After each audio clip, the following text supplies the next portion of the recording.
Work's already underway at the site near to the National Space Centre in the city. But today, the official groundbreaking ceremony took place. And this is the hope for the future. Space Park Leicester. It'll be home to state-of-the-art facilities for space research, development and manufacturing. University researchers and businesses will work hand in hand. This is a very important development for the city and for the university, but particularly for Leicester's profile when it comes to space.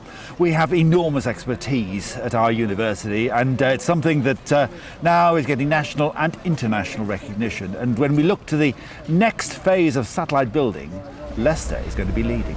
Work is costing around £135 million.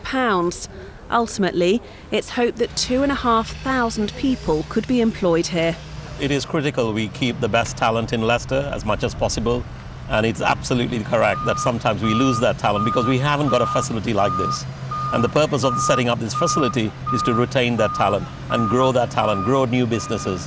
It's hoped the park will contribute around £750 million to the economy, cementing Leicester as leading the way in space. The university has a huge heritage in terms of space physics, so we've had an instrument in space continually for over 50 years now. So we've played a big part in the space industry over time, and this is a natural expansion of our history in space science, basically. So the idea is that Leicester becomes the heart of space science and instrumentation in the UK, and this is a big step towards that goal. The first stage of the park is due to open in spring 2021.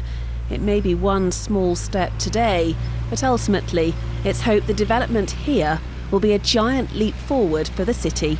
Helen Astle, BBC East Midlands Today, Leicester.